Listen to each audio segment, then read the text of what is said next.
खैरल साहब, कौन जिम्मेदार है इस मुल्क में, इस माशरे में कौन जिम्मेदार है? दो जानें चली गई। कोई पूछेगा उनके बच्चों को, उनके खानदान को, ये उनके कारकुन थे, क्या ख्वाब, किस लिए, अपनी जानों पर क्यों खेल गए? क्या इतना अहम हो जाता है एक ज़िमनी इलेक्शन? जिसने जीत लेना उसके बाद उसने देना क्या है? नौकरियों का लालच, पैसे का लालच, ये सिर्फ बनाने के लिए क्या कुछ ऐसा मिल जाता है कि इंसान जान पर खेल जाता है एक सीट के पीछे? पूरी लीडरशिप कह रही है कि जान गए, झोंक दो सबको इस पे। उसामा साहब, बदकिस्मती ये है कि ये तो एक दो सीटों के ऊपर 2 कौमी और 2 सूबाई असम्बलियों के इलेक्शन हो रहे हैं और 8 अफराद ज़ख्मी और 2 अब तक जो जाम बाक आपने कहा कि लोग हुए हैं। एक यानी इसको एक मासूम जो कीमती जानें ज़ाया हुई हैं जिनका कोई गुनाह नहीं था। अब मामला ये है कि ये 2 जानें आप कह रहे हैं ये क्यों होता है, लोग अपनी जानों की बाजी क्यों लगा लेते हैं? मामला ये, जब आपको पता है जब जनरल इलेक्शन होते हैं, बदकिस्मती ये है कि ये जो लोग जो आपस में चार्टर ऑफ डेमोक्रेसी कर लेते हैं, वही 2 पार्टियां थी ना, पहले तो 2 पार्टी सिस्टम था, एक थी पीपल्स पार्टी और दूसरी थी मुस्लिम लीग नून। अब जो तीसरी एक पार्टी आई है ना, तो तब जाके एक नई कुव्वत आ गई। मामला ये उसामा साहब, उस वक़्त भी हमने देखा कि लोग ज़ाती दुश्मनियों में तब्दील हो जाते थे इलेक्शन, और गाँव में, देहातों में, महलों में, ख़ास तौर पर रूरल जो बैकग्राउंड है या रूरल एरियाज के अंदर ये बहुत ज्यादा लड़ाइयाँ होती हैं। जी, तब नून लीग पीपल्स पार्टी में बाकायदा वहाँ पे जो पोलिंग एजेंट होते हैं उनके आपस में दूसरों के साथ इस तरह तसादम होते हैं कि वहाँ पे फायरिंग्स भी होती हैं, बंदे मर जाते हैं, जख्मी हो जाते हैं। ये इलेक्शन दुश्मनियों में तब्दील हो जाते हैं और नस्ल दर नस्ल आगे दुश्मनियाँ चलती रहती हैं। लेकिन वो कैंडिडेट जो होते हैं 2 आपस में जो मद्दे मुकाबल होते हैं, हमारे अपने कई हलकों की जो मैं ज़ाती तौर पर विटनेस हूँ, वो बिल्कुल आपस में उनकी आपस में खुशी गमी पे भी एक दूसरे की जाते हैं। कोई ऐसा उनका एक बंदा हार जाता है, दूसरा जीत जाता है। तो ये लेकिन वो तो हार जाते हैं, जानवर लड़ाए जाते हैं। लेकिन ये रियाया जो ये भेड़ बकरियां, ये जो कीड़े मकोड़े, क्योंकि जो हुक्मरान है, जो पॉलिटिशियन है, जो पार्लियामेंटेरियन है, वो तो कहते हैं हमने थोड़ा कहा था ये करें। अब मुझे अब ये बताएं कि 2 इसमें बंदे जो शहीद हुए हैं, मैं शहीद ही कहूँगा, एक शहीद जमहूरियत वो भी था जो नवाज शरीफ साहब की मुझे क्यों निकाला रैली के नीचे आके 10 साल का बच्चा था, उसको शहीद जमहूरियत करार दिया, डिक्लेयर किया गया था। आज उनके घर जाके पूछें नहीं, इनके तो मरियम साहब आ जाएंगी, मरियम साहब के लोग भी चल जाएंगे अपने अरबों रुपए की। माजिद है उसका ताल्लुक जो है, माजिद के तल्लक है तहरीक इंसाफ से, जबकि ज़ीशान का तल्लक है नून लीग से। क्या ये जिन खानदानों को पता नहीं ये वहाँ सारा थे, ये खुद कफील थे उनके या क्या थे, क्या ये वापस आ जाएंगे? क्या नून लीग या पीटीआई इन खानदानों को ये 2 कीमती जो उनके जो लखते जिगर हैं वो वापस दे सकेंगे? कभी हो सकेगा ऐसा?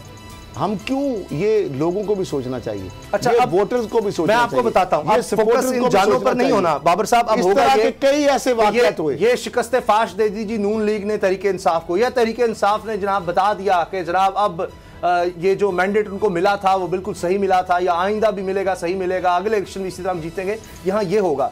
इन लाशों का कुछ नहीं होगा। इनके लिए करोड़ों रुपए के, जिस तरह कमीशन उसी तरह सोता रहेगा, छोटा सा रिपोर्ट्स नहीं, क्या इनके लिए जिस तरह नवाज, शहबाज और मरियम के लिए करोड़ों रुपए के बड़े बड़े वकील जो है, क्या इन केसों में नून लीग करेगी? क्या पीटीआई इनमें वकील करेगी? क्या इन्वेस्टिगेशन और प्रोसिक्यूशन में इनको इंसाफ दिलाया जाए? बाबर साहब उसामा कुछ भी नहीं होगा। मेरा फिर मैं कि ये इलेक्शन कमीशन का रोल था। इलेक्शन कमीशन कहाँ पे सोया हुआ था सारा दिन? मेरा मतलब है कि उसका रोल क्या है, उसने करना क्या है? इलेक्शन में ट्रांसपेरेंसी को इंश्योर करना है, इलेक्शन में ये जो गुंडागर्दी है इसको देखना है। ये इलेक्शन कमीशन का काम था। इंतजामिया जो है उस हल्के में इलेक्शन कमीशन की डिस्पोजल पर थी। इनको चाहिए था उसामा साहब, इनको चाहिए था कि ये उम्मीदवारों से को पहले बुलाते, उनसे बात करते, इस चीज को इंश्योर करते कि जनाब वहां पर लाइन ऑर्डर की सिचुएशन जब झगड़ा हो रहा था उस वक्त आते, और पोलिंग स्टेशन के बाहर झगड़ा हो रहा था, कहां से आ गया? एकदम तो नहीं सर कोई छू मंतर करके कहीं से पैदा कर लिया। मेरा तो सवाल फिर है, सुप्रीम कोर्ट में ये केस चल रहा है, सुप्रीम कोर्ट को भी इसमें सो मोटो लेना चाहिए। ट्रांसपेरेंसी से यही नहीं है कि वोटों की खरीदो फरोख्त, ये भी ट्रांसपेरेंसी है। इलेक्शन वाले दिन जो एक पुरअमन माहौल देना, इलेक्शन पुरअमन माहौल में करवाना, ये जिम्मेदारी जो है ये इलेक्शन कमीशन ऑफ पाकिस्तान की है। इंतजामिया उसके अंडर है, गवर्नमेंट्स उसके अंडर है। ये उनको चाहिए था कि बैठ के ये पहले इंश्योर करते कि जनाब फिर इलेक्शन नहीं हम होने देंगे अगर इस तरह का कोई वाकया हुआ। कहां पर सो रहा है इलेक्शन कमीशन ऑफ पाकिस्तान? कहां पर है चीफ इलेक्शन कमिश्नर? मेरा मतलब खाली इलेक्शन अनाउंस कर देना, बैलेट बॉक्स वहां पर पहुंचा देना, यही जिम्मेदारी नहीं है उनकी। उनकी जिम्मेदारी से आगे भी बनती है। आज के इलेक्शन में अमन को इंश्योर करना ये भी उनकी जिम्मेदारी थी। इलेक्शन कमीशन कहेगा देखिए अलीम आदिल शेख को कराची में गिरफ्तार करवाया ना सर, वो पीटीआई पार्टी की गवर्नमेंट ने किया। इलेक्शन कमीशन नहीं, इलेक्शन कमीशन के कहने पर किया जी। वो पीपल्स पार्टी तो यही कहती है जी हमने कहां किया। इलेक्शन कमीशन ने कहा कि इनको बाहर निकालो। वो आज इलेक्शन हो गए। आज इलेक्शन कमीशन सो रहा था। आज इलेक्शन कमीशन वहां बंदे तो नहीं मरे, पर गुम था। जहां बंदे मर गए वहां पे सारा दिन सारा और जहां सिर्फ ये ऐसे बताता रहा कि अब तक झगड़ा हो रहा है, यानी रिपोर्टर्स वहां पर बता रहे हैं लेकिन पुलिस वहां पर नहीं पहुंची। अब मुझे एक बात बताएं, जहां पर दो सही या गलत फैसला अदालत करेगी, लेकिन चले आपने लॉर्ड अब जब 2 बंदे मर गए, मुझे बताएं कि वहां पे इलेक्शन रिजल्ट को कौन मानेगा? अगर पीटीआई जीतती है तो पीएमएलएन नहीं मानेगी, अगर पीएमएलएन जीती तो पीटीआई नहीं मानेगी। लेकिन मान भी तो डॉक्टर साहब क्या वो वापस आ जाएंगे कीमती जाने? मेरा तो सवाल ये है। तो सर उसको आपको जीता है, उसको रोकना किसका काम था? सारी बात है। इलेक्शन कमीशन ऑफ पाकिस्तान अगर एक असले के ऊपर या शो ऑफ के ऊपर एक अपोजिशन लीडर को गिरफ्तार करवा सकता है सिंध की पुलिस को कह के, तो क्या पंजाब की पुलिस को इलेक्शन कमीशन ये कहे तो क्या वो कोई एक्शन ना लेती? सर क्या और अगर ना बुलानी पड़ेगी तो इलेक्शन कमीशन ये कह सकता था कि मैंने कहा, और अब ये हो ही नहीं सकता। इलेक्शन कमीशन ऑफ पाकिस्तान के तमाम इदारे जो है, इंतजामिया, पुलिस, जितने भी इदारे हैं, नहीं सर, उस दिन हमने कल प्रोग्राम में आइन पढ़कर दिखाया, आइन में लिखा हुआ है कि जी पाकिस्तान का कमिश्नरी निजाम हो, मजिस्ट्रेट का कोई भी निजाम है, सारा उसके अंदर में आएगा। उसको पेनल्टी है, उसको सजा है, इवन के कंटेम्प्ट ऑफ कोर्ट की भी उसके ऊपर लग जाती है। यानी इस हद तक इलेक्शन का कानून ले आए, कैसा कानून चाहिए? इसमें मुझे एक बात, जब इलेक्शन का शेड्यूल हो, वहां पे मामला जितने भी बाहर से दूसरे शहरों से वहां पे पॉलिटिकल लीडरशिप आई हुई थी, उन सारों को वहां से निकालते, चारों नोटिस भेजे, 2 दर्जन एमपीएस को नोटिस भेजे कि जी वहां पर नून लिखे। कौन पूछता है इन नोटिस को? ये वो वही है, इनको पाँव के जूते के नीचे भी नहीं रखता। ये बाबर अवान साहब जो कहा था ना नोटिस मिला, सजा हुई है, ये ना कुछ उस तरह की नोटिस है। होना तो ये चाहिए था कि उस हल्के में इलेक्शन कमीशन किसी भी पार्टी लीडर का वहां पे होना नहीं चाहिए था। हाँ, अगर किसी को ऑब्जेक्शन था कि जी लोकल जो इंतजामिया है वो मिली हुई है, या पीटीआई का इन्फ्लुएंस है, या हुकूमत जो है उसका इन्फ्लुएंस है, तो इलेक्शन कमीशन इधर उधर से दूसरे अदा से इम्पार्शियल किस्म की इंतजामिया बुला सकती थी इलेक्शन करवाने के लिए। केपीके से बुला सकती थी, बुला सकते थे, किसी को भी बुला सकते थे, रेंजर को बुला सकते थे। अब इस तरह पॉलिटिकल पार्टी को रोला होता है कि रेंजर जो है इसको नहीं बुलाना, वो फौज आ जाएगी, ये हो जाएगा, वो हो जाएगा। मैं कहता हूं कि अगर इंतजामिया से भी करवाना था तो उसमें न्यूट्रल इंतजामिया बुला लेते, कोई अपनी तरफ से न्यूट्रल बंदे वहां पे लगा देते। लेकिन ये कि ऐसा इस तरह के अगर इलेक्शन होंगे जी तो समझा फिर मुझे तो नहीं समझ, फौज को बुलाना पड़ता है।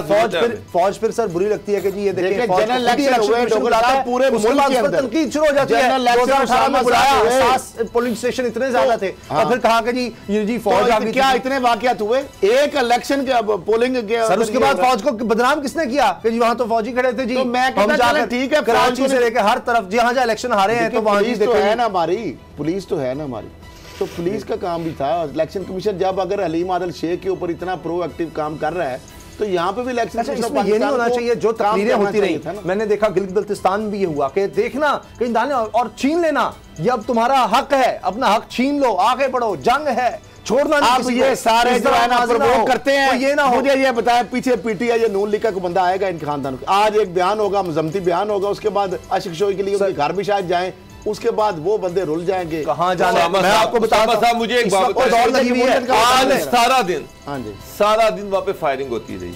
वहां पे दोनों कैंडिडेट जो थे वो अपने गनमैनों के साथ दंदनाते फिरते रहे, उनके साथ जो लोग फिर रहे थे वो धड़ाधड़ फायरिंग करते रहे। यहाँ तक कि वहाँ पे मेरे कैमरामैन ने मुझे कहा कि जनाब यहाँ पे इतनी फायरिंग हो रही है, मुझे यहाँ से बुला लें, ये ना पता नहीं समझ आ रही कि कौन कर रहा है, कहाँ से हो रही है, लेकिन ये कि तमाम लोग खौफजदा हैं। तो ये अगर इस तरह का खौफ जो है वो फैलाया जाएगा, इस तरह के खौफ में कौन वोट डालने आएगा, कौन खवातीन अपने घर से निकलेंगी, कौन मर्द अपने घर से निकलेगा, कौन अपनी जान जो है तली पे रख कर वोट डालने आएगा। ठीक सर इसका बेनिफिशियरी जो भी है नहीं कौन चले, है आप बताएं ना। अब दोनों दो आपस जो है ना, दोनों हैं तो दोनों खामोश थे। क्या किसी ने पुलिस को अप्रोच इलेक्शन कमीशन को किया कि ये वाकया एक दूसरे पे इल्जाम डालते सर रहे? हम तो कोशिश वो करें ना। पीटीआई जो है पीएमएलएन पे इल्जाम डालती रही, पीएमएलएन जो है तो दो पीटीआई पे बंदे इल्जाम बाहर गए ना डालती रही। बस। अब वो यही नहीं होगा, दोनों जो है दोनों वो तरफ से फायरिंग हो गया। करते ईवानों में रहे। चला जाएगा, जब जो बंदा बदमाशी भी है। खुली आम उसको हुई, क्या फर्क पड़ता है? ओपनली हुई और सारी वीडियोस अवेलेबल है। मैं तो ज्यादा सुप्रीम कोर्ट जिम्मेदारी से तो कहता हूं हुकूमत, सर, कि ज्यादा सुप्रीम इलेक्शन कोर्ट कमीशन- इसका नोटिस ले, ठीक है, वो उन तमाम लोगों को बुलाए, कैंडिडेट्स को बुलाए, जो लोग फायरिंग कर रहे थे उनको आइडेंटिफाई किया जाए, उनको उन पे पर्चे काटे जाए, उनको अरेस्ट किया जाए। उसामा साहब ये बहुत बड़ा चैलेंज है ये इलेक्शन। सब्सक्राइब करें और बेल दबाएं ताकि कोई खबर रह न जाए।